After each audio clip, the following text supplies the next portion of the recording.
तो आज हम एक्सप्लेन करने वाले हैं हाल ही में आई सीरीज खौफ के आगे के एपिसोड्स को, जिसकी डिमांड आप लोगों ने की थी। अगर आपको इससे पहले की कहानी जाननी है तो आप हमारे चैनल पर देख सकते हैं। अब आप वीडियो को भी लाइक कर दीजिए। हम चलिए कहानी शुरू करते हैं। तो एपिसोड 5 की शुरुआत में हम 6 महीने पहले का सीन देखते हैं, जहाँ लाना जब अपनी जॉब पर जा रही होती है तभी एकदम से अनु में किसी की आत्मा आती है और वो लाना पर हमला कर देती है। यह सीन कट होता है और हमें 6 महीने बाद का सीन दिखाया जाता है, जहाँ ग्रेसी मधु के रूम का दरवाजा खोलती है और मधु भी पॉसेस लग रही थी। इसके बाद हम सोहिनी को देखते हैं, जिसे मधु की कंडीशन के बारे में पता चला था, तो वो उसे अपने साथ ले जाने आई थी। वहीं ग्रेसी सोहिनी से कहती है कि ऊपर 4 लड़कियां भी रहती हैं, वो कभी हॉस्टल छोड़कर नहीं जाती, पता नहीं क्या चक्कर है। इसके बाद सोहिनी मधु को अपने साथ ले जा लेती है। फिर लाना के पास हकीम आता है तो लाना उसे बताती है कि वो लड़की तो यहाँ से चली गई है, अब आपका काम कैसे होगा।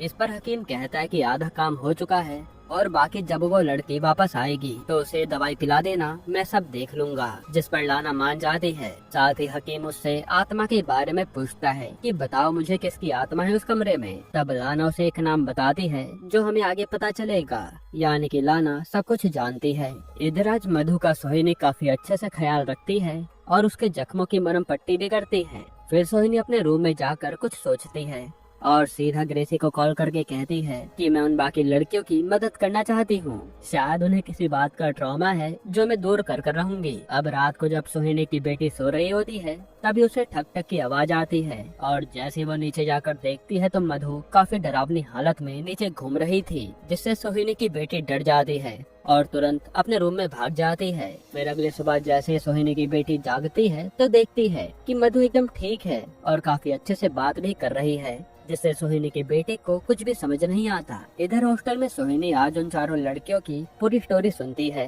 कि वो कहां से आई हैं और क्या जॉब करती हैं, ताकि वो उसके ट्रॉमा के बारे में जान पाए। इसके बाद सोहिनी इन सबसे पूछती है कि आप लोग हॉस्टल से बाहर क्यों नहीं निकलती, जिसका इनके पास कोई जवाब नहीं था। पर हमें पास्ट का सीन दिखाते हैं कि जब रीमा हॉस्टल से बाहर जाने की कोशिश करती है तभी उसके पेट में भयानक दर्द होता है और वो आगे नहीं बढ़ पाती। खैर, अब प्रेजेंट में इन सबसे बातें करने के बाद सोहिनी चारों को उसके साथ हॉस्टल के गेट से बाहर चलने को कहती है और जैसे सबसे पहले कोमल आगे बढ़ती है उसके तुरंत गाल पर नाखून के निशान बन जाते हैं और वो तुरंत अंदर चली जाती है, जो देखकर सोहिनी भी हैरान थी। पर वो तो भूत प्रेत में नहीं मानती थी। उसे अभी भी लग रहा था कि इन लड़कियों में किसी बात का ट्रॉमा है, इसलिए वो अपने आप को हार्म पहुंचा रही हैं। हॉस्टल से निकलते ही इधर मधु आकर अरुण से मिलती है और आज ब्रेकअप के लिए कहती है, जिस पर अरुण कहता है कि मैं तुम्हारे बिना रह नहीं पाऊंगा। ये कहते ही वो मधु को किस करने लगता है और आज ये दोनों इंटीमेट हो जाते हैं। यहाँ इलू आकर उसी हकीम से मिलती है और कहती है कि तेरे पास एक लड़की आई थी जिसकी बाद में लाश मिली, यानी तो नहीं उसका खून किया होगा। अब ये बता तूने कितनी लड़कियों को मारा है। जिस पर हकीम उल्टा इलू से जीवा के बारे में पूछने लगता है और कहता है कि तेरा बेटा भी मुझसे यही सारी विद्या सीखता था और वो पैसों के बदले में मेरे लिए लाशें ठिकाने लगाने का काम करता था। जो सुनकर इलू के होश उड़ जाते हैं। यहाँ जब मधु अपने काम पर जा रही होती है तभी उसे नकुल मिलता है और उसे लिफ्ट देता है। फिर कार में वो उस रात की किसकी बात करता है जो मधु को अच्छी नहीं लगती और वो कहती कि तुम्हारा दोस्त जो उस दिन पार्टी में आया था उसे देखकर मैं श्योर हो गई हूँ कि तुमने और तुम्हारे दोस्तों ने ही मेरे साथ दुष्कर्म किया था। तब गुस्से में नकुल रिवील कर देता है कि हाँ, वो लड़का मैं और मेरे दोस्त ही थे। असल में नकुल मधु को काफी समय पहले पसंद करता था, लेकिन मधु ने कभी उसकी फीलिंग्स नहीं समझी और कॉलेज में वो अरुण की गर्लफ्रेंड बन गई, जो देखकर नकुल को गुस्सा आया और उसने मौका पाकर फेयरवेल वाले दिन अपने दोस्तों के साथ मधु के साथ दुष्कर्म कर डाला। फिर वो मधु को सीधा एक सुनसान जगह पर ले आता है और बेचारी मधु कुछ भी नहीं कर पाती। वहीं नकुल ने अपने बाकी दोनों दोस्तों को भी बुला लिया था, जो आज उसे जान से मारने का प्लान बनाकर आए थे। तभी एकदम से वहाँ तेज हवाएं चलने लगती है और मधु गायब हो जाती है। इसके बाद जब ये लोग अलग अलग मधु को ढूंढने लगते हैं तभी मधु में एकदम से वो आत्मा हावी हो जाती है और वो नकुल के दोनों दोस्तों को बड़ी बेरहमी से मार डालती है। पर नकुल मधु की आवाज सुनकर ही वहाँ से भाग निकलता है। इधर थाने में एलो को उसके बॉस बुलाते हैं और बताते हैं कि हमें आपके बेटे जीवा के बारे में पता चल गया है। उसकी लाश तालाब में पाई गई है जो पूरी जली हुई थी। जब उस एरिया में लाश को ले जाने कोई नहीं आया तो उन लोगों ने उसे जला दिया और अब जाकर हमें ये रिपोर्ट मिली है और ये जीवा ही है जो देखकर ईलू खूब रोती है और सोचती है कि पता नहीं मेरे बच्चे को किसने मार डाला जो 6 महीने से गायब था।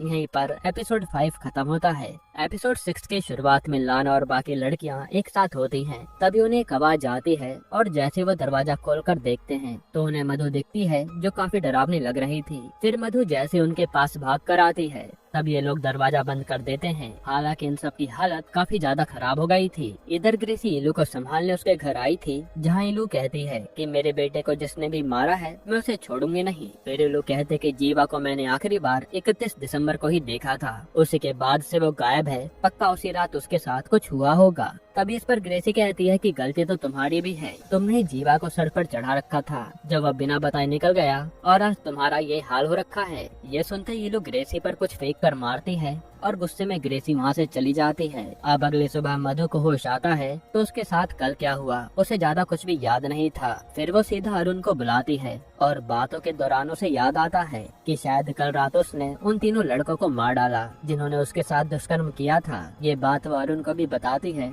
जो सुनकर उसके होश उड़ जाते हैं। साथ ही वो बताते हैं कि वो लड़का नकुल ही था, जिस पर अरुण कहता है कि नकुल तो जिंदा है क्योंकि कल शाम से जब तुम गायब थी तो मैंने बेला को कॉल किया था, तब वो फोन नकुल ने उठाया, यानी वो जिंदा है। फिर जब मधु रूम में जा रही होती है तभी उसे रीमा मिलती है और उसकी हालत के बारे में पूछने लगती है कि ये सब निशान कैसे हैं, जिस पर मधु बताते है कि मुझे कुछ भी समझ नहीं आ रहा कि मेरे साथ ही अजीबोगरीब क्या हो रहा है। तब रीमा कहती है कि मैं एक आदमी को जानती हूँ, वो तुम्हारी मदद कर देगा, इसलिए तुम उसके पास चली जाना, जिसके लिए मधु मान जाती है। इधर ईलू अपने बेटे के केस पर काम करने आई थी। तभी उसे एक एमएलए के भाई के बारे में पता चलता है जो कई दिनों से गायब है। तभी ईलू को याद आता है कि इसे तो मैंने हकीम के पास देखा था। यहाँ सोहिनी ने निक्की की फैमिली को बुला लिया था और उसने एक बड़े डॉक्टर से भी बात कर ली थी जो निक्की की ब्रेन की कंडीशन ठीक कर सकती है, बस उसे कैसे भी करके हॉस्टल से बाहर निकालना था। तब सोहिनी निक्की को बेहोश करके उसकी फैमिली के साथ हॉस्पिटल लेकर जाती है और निक्की को इस बार कुछ भी नहीं होता। यहाँ मधु रीमा के बताए एड्रेस पर उस हकीम से मिलने आ जाती है जहाँ हकीम उसकी प्रॉब्लम के बारे में पूछता है और तुरंत मधु को बेहोश कर देता है। इसके बाद वो मधु की बलि देने के लिए उसे सीक्रेट रूम में लेकर आता है और तंत्र विद्या के जरिए उसकी बलि देने वाला होता है। तभी हम देखते हैं कि ईलू एमएलए के भाई को ढूंढने के लिए हकीम के घर में आ गई है और वो हर जगह हकीम को ढूंढ रही है, जिसकी आवाज सुनकर हकीम बिल्कुल शांत हो जाता है। फिर जब पुलिस को वहाँ कुछ भी नहीं मिलता तो वो लोग जाने लगते हैं। वहीं मधु होश में आ जाती है और चिल्लाने लगती है, जिसकी आवाज के पीछे जाने पर ईलू को एक खुफिया दरवाजा मिलता है और नीचे जाकर ईलू देखती है कि हकीम आज एक और बलि देने को तैयार था। तभी ईलू सारे पुलिस वालों को बुलाती है कि हकीम मिल गया है और वह मधु को वहाँ से जाने देती है। तभी हकीम ईलू से कहता है कि अगर तुम्हें अपने बेटे जीवा से मिलना है तो तुम्हें मेरे पास आना होगा। ये कहकर वो दूसरे रास्ते से बाहर की तरफ भाग जाता है और ईलू तो बस जीवा के बारे में सोचती रह जाती है कि इसे जीवा का सच कैसे पता कि वो मर गया है। इधर निक्की का ये लोग सारे टेस्ट कर रहे होते हैं ताकि उसके ब्रेन में क्या प्रॉब्लम है पता चल सके, लेकिन तभी मशीन अपने आप खराब हो जाती है और निक्की की उसी में तड़प तड़प कर मौत हो जाती है, जो देखकर तो सोहिनी के भी होश उड़ गए थे। फिर जब ये खबर लाना और उसके दोस्तों को पता चलती है तो वो खूब रोती हैं और उन्हें समझ आ गया था कि यहाँ से बाहर गए तो मौत पक्की है। इधर हम मधु को देखते हैं जिसे पुलिस वालों ने हॉस्पिटल में एडमिट कराया था। तभी वहाँ अरुण आता है और बताता है कि न्यूज पर उसी कांड की खबरें चल रही हैं जहाँ 2 लाशें पाई गई हैं, यानी तुमने सच में कल 2 लड़कों को मार डाला और मैं उस नकुल को छोड़ूंगा नहीं। जिस पर मधु कहती है कि अभी हम कुछ भी नहीं करेंगे, बाद में देखते हैं। तभी वहाँ बेला मधु से मिलने आती है और जब अरुण नीचे सिगरेट पीने जाता है तो नकुल भी वहाँ आ जाता है, जिसे देखते ही अरुण को गुस्सा आता है और वो नकुल को मारने लगता है कि तूने मधु के साथ वो सब किया था ना। जिस पर नकुल भी उसे मारता है और कहता है कि जा पुलिस को बता दे सब, और मैं भी बता दूंगा कि कैसे मधु ने मेरे दोस्तों को कल रात मार डाला। जो सुनकर अरुण चुप हो जाता है और तभी बेला आती है जो कहती है कि मधु और अरुण को हम उनके रूम तक छोड़ देते हैं। फिर वो दोनों को मधु के रूम तक छोड़ते हैं और मधु जाते जाते बेला से बताती है कि उस रात तुम्हारा नकुल ही था, ये बात कंफर्म है। जो सुनकर बेला उसकी बातों पर ध्यान नहीं देती। इधर सोहिनी ग्रेसी से बात करती है कि मुझे बाकी उन तीनों लड़कियों से मिलना है सच जानने के लिए, पर ग्रेसी कहते है कि जब से निक्की मरी है उसकी फैमिली मेरे हॉस्टल पर गुस्सा है और मेरे पास हॉस्टल बंद करने का नोटिस भी आ गया है, मैं अब कुछ भी नहीं कर सकती। इधर ईलू को उसका साथी कांस्टेबल जीवा की लास्ट लोकेशन बताता है जो कि ग्रेसी के हॉस्टल की थी। ये देख कर ईलू के होश उड़ जाते हैं वहीं ग्रेसी आज जाकर लाना और बाकी लड़कियों से कहती है कि अब यहाँ से जाना तो है ही, इससे पहले मुझे सच जानना है कि तुम लोग यहाँ से जाती क्यों नहीं हो। यहीं पर एपिसोड 6 खत्म होता है। एपिसोड 7 की शुरुआत में हमें 6 महीने पहले का सीन दिखाते हैं, जहाँ जीवा हॉस्टल में पेंट का काम कर रहा था, जो ग्रेसी ने उसे कहा था और उसके बदले में वो उसे पैसे देने वाली थी। तभी हम अनु और उसकी गैंग को देखते हैं, जो आकर बचे कुछ पेंट से डिजाइन बनाने लगती है। उसी समय जीवा के चोट लग जाती है और अनु उसकी मरहम पट्टी करती है। हालांकि जब जीवा वहाँ से जाने लगता है तो उसकी जेब से एक लाइट गिरती है और ये देखकर ये लोग समझ जाते हैं कि हॉस्टल के गेट पर जीवा ही था, जो उन पर रोज लाइट मारा करता था। इसलिए वो गुस्से में जीवा को चाटा मारकर भगा देती हैं कि लड़कियां छेड़ते हुए शर्म नहीं आती। फिर हमें पता चलता है कि अनु हॉस्टल छोड़कर फ्लैट पर जा रही है रहने के लिए, और कल न्यू ईयर है, इसलिए वो अपनी दोस्तों से कहती है कि तुम भी फ्लैट पर चलो, वहीं पार्टी करेंगे, फिर तुम वहाँ से वापस आ जाना। जिसके बाद ये लोग फ्लैट पर जाकर पार्टी करने लगती हैं। वहीं लाना और कोमल पार्टी के लिए खाने का सामान लेने जाती हैं, तो वहाँ उन्हें कुछ लड़के छेड़ने लगते हैं, पर ये दोनों चुपचाप अनु के फ्लैट पर आ जाती हैं। यहाँ रीमा देखते हैं कि अनु का बॉयफ्रेंड अमित उसी के सामने वाले फ्लैट में रहता है, और पता चलता है कि अमित के चक्कर में अनु यहाँ रहने आई थी, वो भी अमित को बिना बताए। जिस पर रीमा कहती है कि मुझे अमित सही लड़का नहीं लगता। खैर तभी वहाँ लाना और कोमल खाने का सामान ले आती हैं और ये लोग पार्टी करने लगते हैं, पर उसी वक्त दरवाजे पर कोई आता है और ये कोई और नहीं बल्कि वही लड़के थे जो लाना और कोमल को छेड़ रहे थे। यहाँ इन लड़कों के साथ इस फ्लैट के ऑनर का बेटा भी था, जो लड़कियों से जिद करने लगता है कि हमें भी अपनी पार्टी में शामिल कर लो ना, लेकिन लाना मना करती है और गुस्से में वो लड़का कहता है कि अच्छा ये बता छोटी वाली लड़की का रेट क्या है, जो सुनकर सब चौंक जाते हैं कि ये कैसी बात कर रहा है। तब वो लड़का रिवील करता है कि ये छोटी लड़की यानी कोमल एक प्रोस्टिट्यूट है, जो जानकर सारी लड़कियों के होश उड़ जाते हैं और यहाँ लाना के लड़कों से बहस हो जाती है। तब वह मकान मालिक आता है और लड़का अपने डैड से बता देता है कि ये सारी लड़कियां ही धंधा करती हैं। जिसके बाद वो आदमी ने अपने रूम से निकाल देता है। फिर ये सारी लड़कियां वापस अपने हॉस्टल पर चली जाती हैं। वहीं अनु यहाँ अमित के साथ न्यू ईयर मनाने के लिए रुकी हुई थी। तभी अनु अमित को मिलने के लिए बुलाती है और अमित को भी सोसाइटी में हुए पंगे के बारे में पता चल गया था, इसलिए वो अनु को ही डांटने लगता है कि तुमने मेरे घर के पास फ्लैट क्यों लिया, मैं समाज में ऐसे तुम्हारे साथ खुलकर नहीं रह सकता। तभी अनु अमित के हाथ में रिंग देखती है और उसे सब कुछ समझ आ जाता है। असल में आज अमित ने किसी और के साथ एंगेजमेंट कर ली थी और अमित कहता है कि मैं आगे तुम्हारे साथ नहीं रह पाऊंगा। ये सुनकर अनु का दिल टूट जाता है।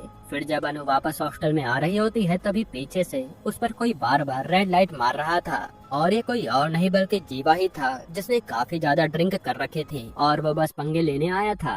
तब अनु जो पहले से ही गुस्से में थी वो चिल्लाकर कहती कि अगर तू एक बाप की औलाद है तो अंदर आना, मैं दूंगी आज तुझे मजा जो तू चाहता है। ये बोलकर अनु अपने दोस्तों के पास आ जाती है जो बोन फायर जलाकर ऊपर पार्टी कर रहे थे। तभी वह जीवा आता है और नशे में अनु को किस करने लगता है। ये देखकर लड़कियां उस पर हमला कर देती हैं और यहाँ इन सब के बीच लड़ाई शुरू हो जाती है, जहाँ जीवा अकेला इन सब पर भारी पड़ रहा था और वो इन सबको खूब गालियां भी देता है।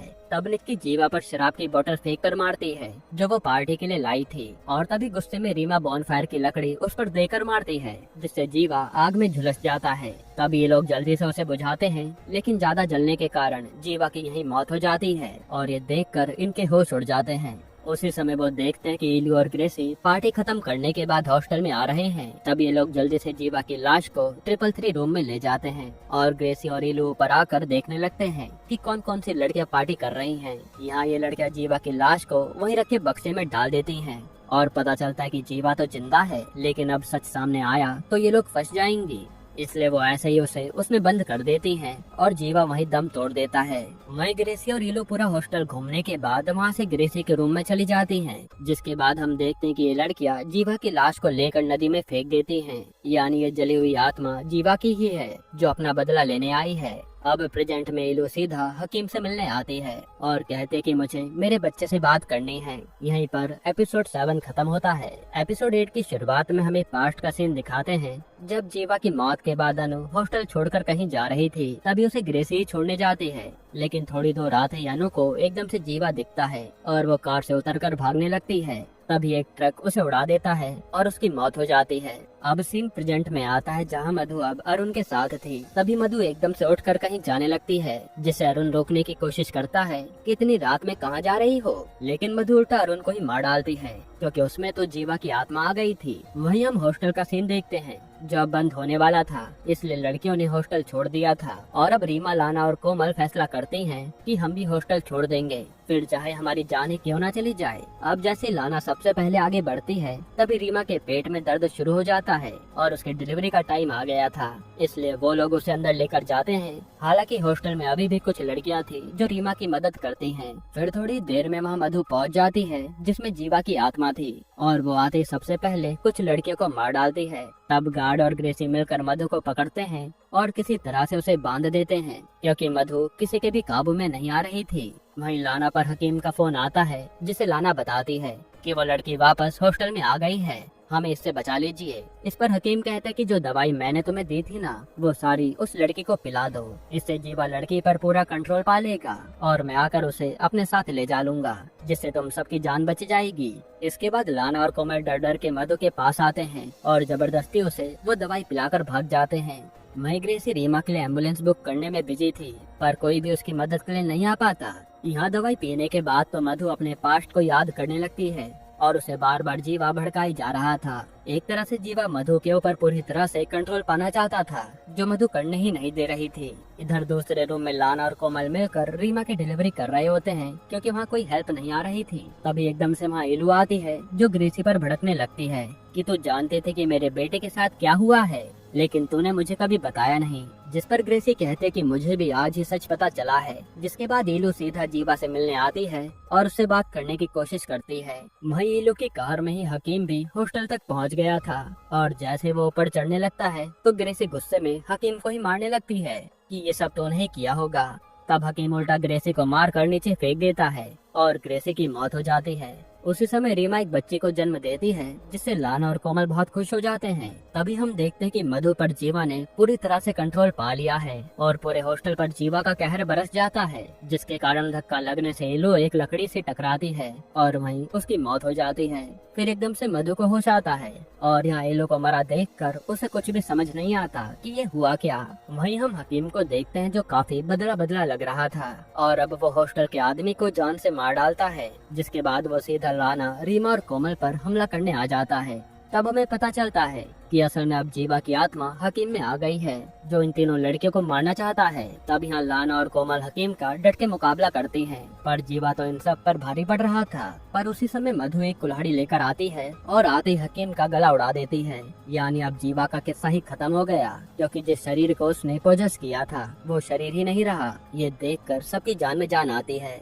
फिर हम अगले दिन का सीन देखते जहाँ सोहिनी पुलिस को लेकर आई थी और वो पुलिस से कहती है कि यह हकीम ही सीरियल किलर था, जो कई मर्डर कर चुका है, इसलिए इन लड़कियों ने खुद को बचाने के लिए उसे मारा है, जिससे मामला यहीं शांत हो जाता है। इसके बाद हम एक महीने बाद का सीन देखते हैं, जहाँ कोमल, लाना और रीमा एक साथ कहीं बाहर बैठे थे और वो रीमा के बच्चे संभाल रहे थे। वहीं हम मधु को देखते जो अरुण के पास बैठी थी और अरुण का इलाज चल रहा था। असल में उस रात अरुण मरा नहीं था और मधु उसके ठीक होने का वेट कर रही है। वहीं हम नकुल को देखते हैं, जिसने अब बिला से शादी कर ली है, पर उसे रिसेप्शन में वहाँ पुलिस आ जाती है और वो नकुल से पूछने लगती है कि उस रात आप अपने दोस्तों के साथ ही थे ना, जब उनका खून हुआ। तब नकुल कहता है कि मुझे अभी कोई बात नहीं करनी, और वो अपने रूम में जाकर काफी टेंशन में लग रहा था, क्योंकि अगर वो पुलिस को सच बताएगा तो उसका नाम सामने आ जाएगा कि वही मधु को लेकर वहाँ गया था, जहाँ मधु ने उन सबको मार डाला। अब नकुल यही सब सोच रहा होता है कि तभी उसे मधु डरावनी हालत में दिखती है और वो एकदम से छत से कूदकर अपनी जान दे देता है। यानी मधु का डर अभी भी उसके दिमाग में चल रहा था। तभी हम एकदम से मधु को देखते हैं, जिसके एक्सप्रेशंस चेंज होने लगते हैं और हम समझ पाते हैं कि शायद अभी भी उसमें जीवा की आत्मा है। यहीं पर ये सीरीज खत्म होती है। दोस्तों, आपको ये सीरीज कैसी लगी हमें कमेंट में जरूर बताइए।